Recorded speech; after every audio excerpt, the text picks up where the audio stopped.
Friday the 13th, everyone. This is take two of this because Amelia kept cocking up the intro the first place. So, hello, happy Friday the 13th again. Uh, I'm, of course, your host, Purple Midnight 8, joined as ever by the one who can never do an intro properly, Amelia, uh, aka the Obsidian Nook Pale ASMR. There is another cat in the room. I don't know where they've gone. Oh, it's Starzy. He's going in a bag. He's out the bag. Anyway, welcome to a little bonus review. Of course, it's Friday the 13th, so we decided we would do Friday the 13th before it left Netflix. It's currently the end of September. It's probably left. No, it has left by now. So good luck watching it on Netflix. I would have done the original ones if I could find it anywhere, but I couldn't. So the remake it is. As mentioned, this is Friday the 13th, the 2009 remake that was available on Netflix. The surprisingly solid, well, not a remake or reboot, whatever it is, one of those two. A surprisingly solid one of whatever those words were. I'm having a fucking stroke, I think. Um, Basically, it's a remake, reboot, whatever. Stasi, what are you doing? Is he okay? Hmm. I can't have one like decent take of a fucking intro anymore. It's like either the cat or it's you. You're not Yeah, didn't yeah didn't even pick up you saying that. She's just telling the cat off for not being here. Anyway, so this is the remake, of course, the better, not the better, one of the better sequels, or well, definitely sequels wise. This is my first time watching it, and I haven't. You did not know how brutal Jason was going to be because you're used to like Ghostface and Michael Myers, Yeah, but I only recognise one cast member from Supernatural. and the other one was from, ironically, the remake of Halloween, who was briefly in it. But we'll get to that. We'll get to that in a bit. Spoilers ahead, of course. We'll get right into it because I'm not messing around. It's one of. It's probably no, it's not. It's about to say it's one of our first themed reviews, but no, obviously we did Santa's Sleigh for Christmas last year, and I don't think we've done anything else that's been like thematic. I think we did Halloween when one came out. Yeah, because she's not like looking at me when she speaks. It's barely picking her up. I was like, I was gonna be We like, did how Halloween Ends when that serious? came out, and that was around Halloween of last year. Yeah, I think. So anyway, this film was directed by Marcus Nispel, written by Damien Shannon and Mark Swift. I'm not familiar with any of their work. For fuck's sake. Sorry, I was just responding to a text from Morgan. From Mugen, the man who has still only been involved in one review as of recording. So yeah, very nice of him to be part of this. But he has been busy recording his other series, so I'll let him off. So we'll get into it. In a flashback, we watch Alice and Pamela Voorhees have the standoff from the original film, and like in the original film, we watch Pamela get decapitated. Are you just gonna tippy tap? Sorry. Are you even paying attention? Yeah, I am, but I just, as I say, I haven't seen any of the others. I'm confused about the beginning Hmm. until you said who they were. So yeah, Pamela, of course, is the original murderer in the first film, which Drew Barrymore got incorrect at the start of Scream 1, thinking it was Jason. However, of course, Pamela was the original murderer. So after Pamela gets decapitated, a young Jason runs over and retrieves a locket from Pamela's body and her machete. Nothing like a family heirloom of a murder weapon and some fucking piece of jewelry. So in the present day at Camp Crystal Lake, a group of friends are going camping in the woods. Forgive me, I have got to just list off a group of people. Whitney, played by Amanda Rigetti, her boyfriend Mike, played by Nick Mennel, returning from playing Bob in the Halloween 2007 remake. The one in the ghost costume, but still put his glasses over the front. Wade, played by Jonathan Sadowski, and Richie, played by Ben Feldman, and his girlfriend Amanda, played by America Olivo. I was really confused by this cast because I thought it was the main cast. Yeah, you got tricked. You got tricked Yeah, twice. in it, and I was like, this is going to be a really fucking short shit film. It's like half an hour of just straight murdering, and then like the actual film begins for like the last hour. So yeah, they go through the woods to find a crop of weed.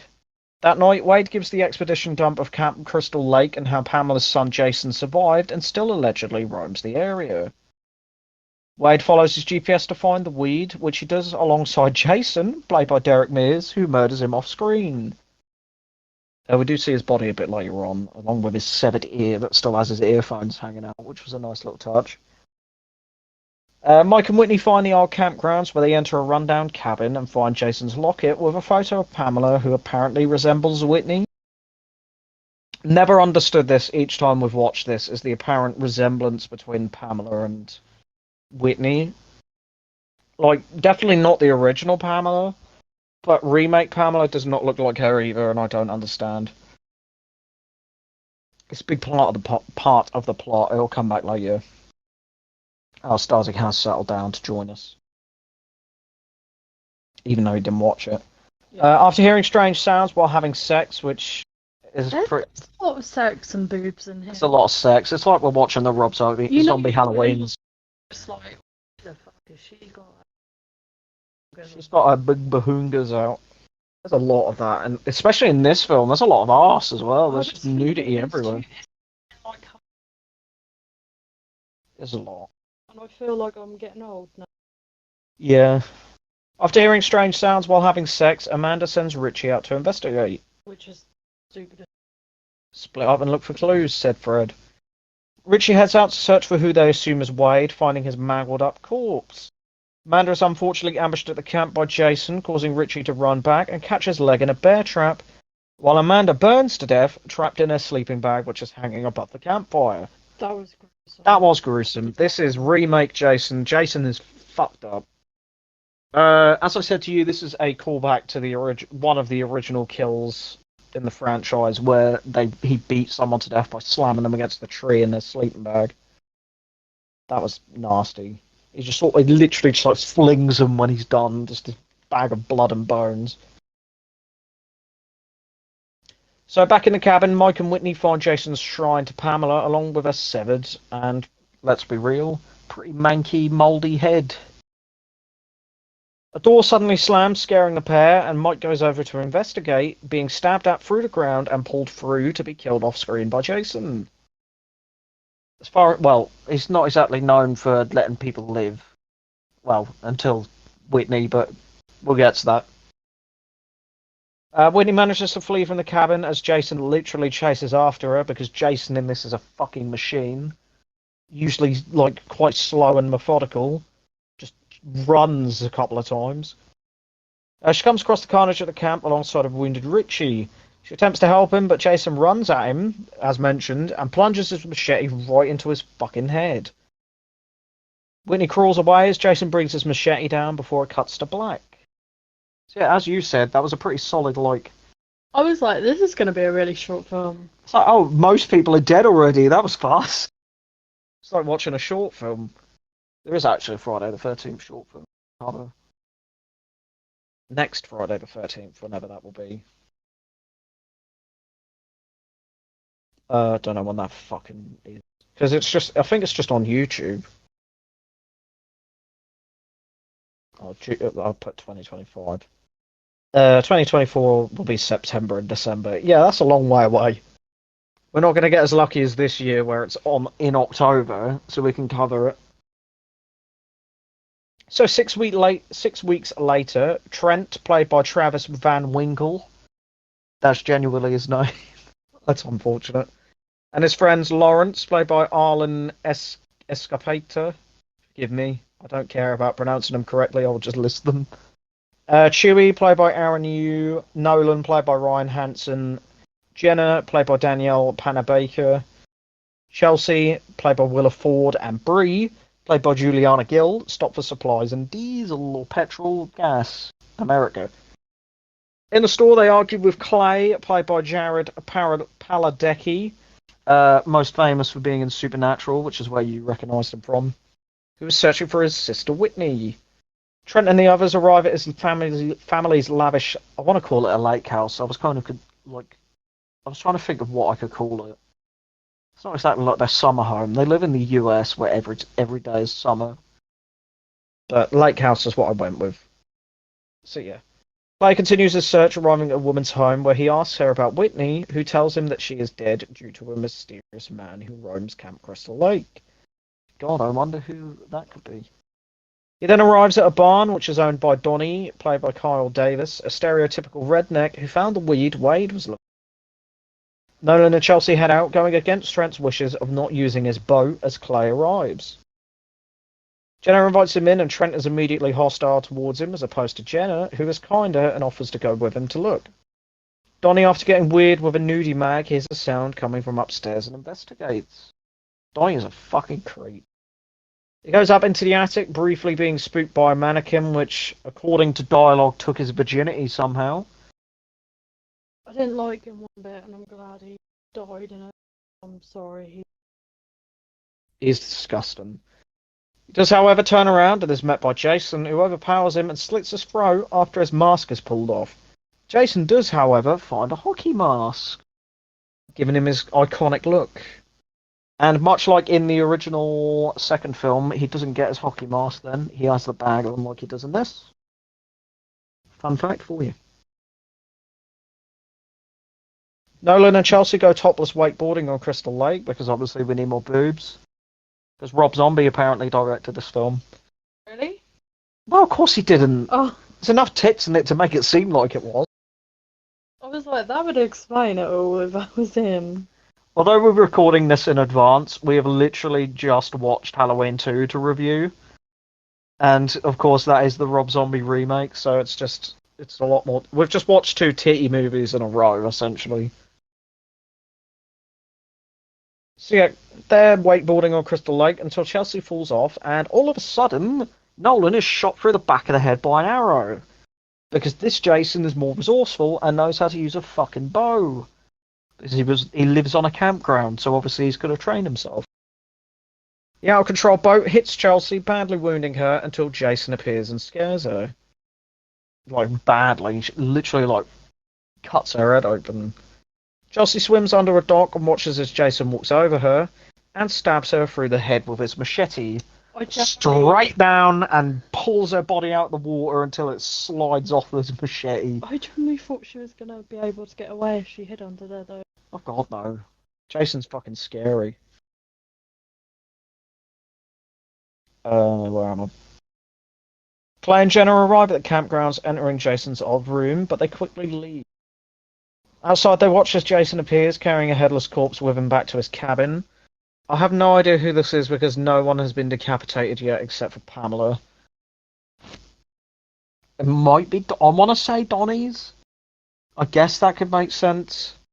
But he obviously shot Nolan through the back of the head, and he just left Chelsea to drown. Well, her body to just sink to the bottom of the lake. I have no idea.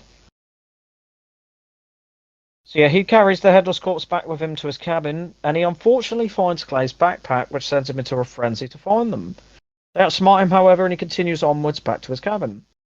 They run from the campground, which triggers a tripwire in an underground area, which, as we see, reveals Whitney is still alive somewhere. He dumps the backpack. Oh, hang on, sorry. Jason returns to her, entering an underground tunnel system which contains the room Whitney is imprisoned in, and he dumps the backpack before leaving, giving Whitney the opportunity to search it, finding Clay's posters. Jason returns and attacks her, but doesn't kill her due to her apparent resemblance to his mother. Once again, I do not see it. I do not understand. At the cabin, Chewie accidentally breaks Trent's father's chair, and he leaves to get some tools. I thought that was going to pick it up. Her fucking phone had a notification. Chewie enters the shed near the bottom of the yard as Jenna and Clay arrive back at the lake house. Clay phones the police for help, which scares Lawrence, who was left alone while Bree and Trent went to have sex. More fucking sex. More fucking. I could have just left it there. Chewie continues to drunkenly mess around in the tool shed until Jason joins him, stabbing him through the chin with a screwdriver, which kills him.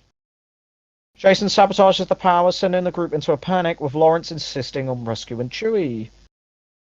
I mean, Lawrence and Chewie were easily the best characters, but they're fodder. They're fodder. They're not the main characters, so gone.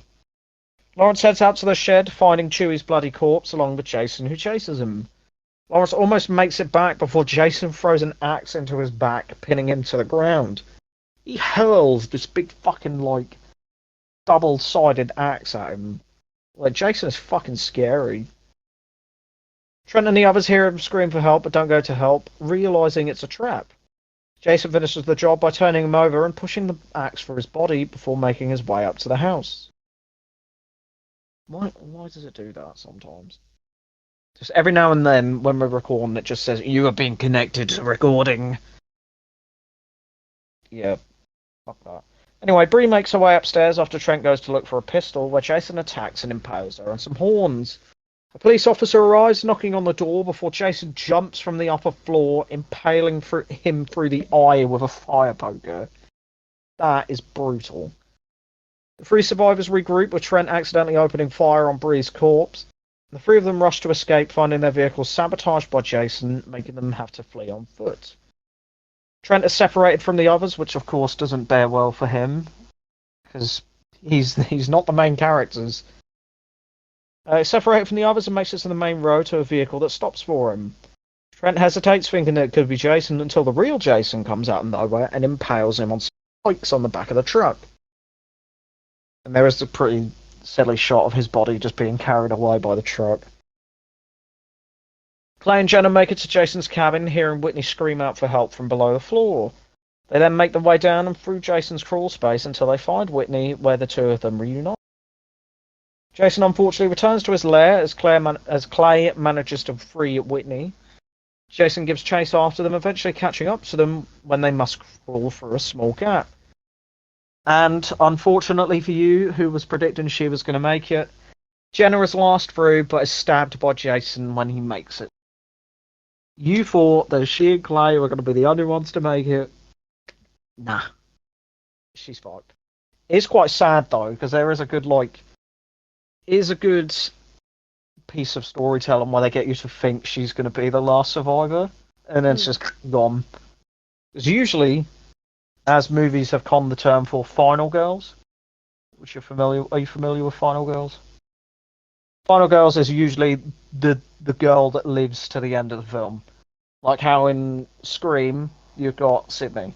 Oh, okay. So like, she's the protagonist who makes it through the film while everyone else is dead.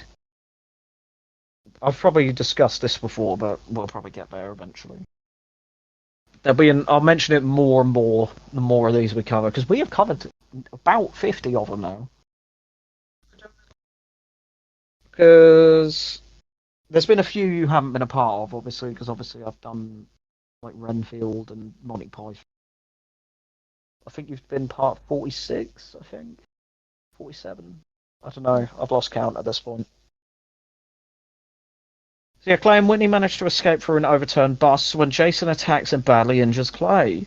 But before Jason can get her again, Clay saves the day, and they continue their escape when Jason gets away. I can rhyme. Eventually they make it to Donnie's barn as Jason catches up to them. Clay and Jason have a fight, turning on a wood chipper, which could have been prime time for a good kill. Probably would have got best kill. Wait until we cover Tucker and Dale versus Evil, because someone does die from a wood chipper in that. That's a good film. Jason attempts to throw Clay in until Whitney intervenes, imitating Pamela to distract him. Because this random bullshit thing with her resembling Pamela has to come back at some point. Clay takes the opportunity to stab him with a bear trap and put the chain inside of the wood chipper. This manages to almost pull him in until Whitney stabs him in the chest with his own machete. They should have just let his body be sucked in and just chipped, but they don't, which doesn't end too well for them. Clay and Whitney drag Jason's body to the lake where they dump it into the water along with his locket and mask. Whitney and Clay take a breather, but Jason unfortunately bursts through the dock and grabs her as the film ends. That ending is very similar to that of the original Friday the 13th, where Alice manages to escape onto a boat, but then Jason climbs out of the water and grabs her. Child Jason, Ghost Jason. Right, so, babe, what were your thoughts? It was really cool. I bet you weren't expecting that from this film. Generally, Can you, like, look at me so the mic can actually pick it up? generally,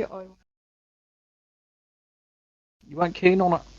no, it was just too gory. It was brutal. And the characters were mostly shitheads, I'll give you that. Like, the characters were pretty, like, one-dimensional. I think if I'd seen the rest, it probably would have been.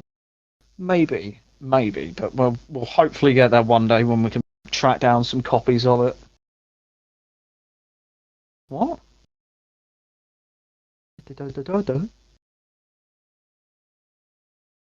Okay. She needs to do something. Anyway, so you didn't like it, so I assume that means it's not your cup of tea and you won't get it on DVD. No. But we're just doing this as a quick like special video for obviously. She's saying that it's one and done. She's currently leaving the room. So best kill and worst kill, and then I'll give my own little thoughts. Best kill for Amelia was Jenna, just after the whole like fake out of her being the final girl. And for me, obviously, it's got to go to the cop who just got his fucking eye impaled. Worst kill can go to Mike for me, just because he got dragged down and killed off screen. And Donnie for Amelia. For whatever reason, I think she said that he just was a piece of shit. And a throat slit wasn't good enough, because she's fucking mental, putting it simply. She thinks bad people should have worse deaths. And he was a fucking creep anyway. So yeah, I think it's definitely one of the better remakes out there. Like how we covered Halloween 2, that fucking film is a trip. At least the Rob Zombie version.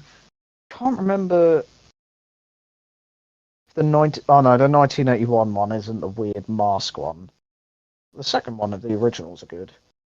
It's just the fucking it's just the weird goddamn mask one.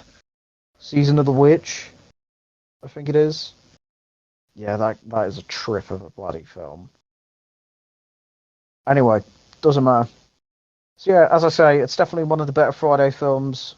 The sequels do get a bit bizarre, like literally turning him into a zombie and then sending him off to space where he becomes a cyborg. Yeah, that should be good when we cover them. So yeah, those are our thoughts.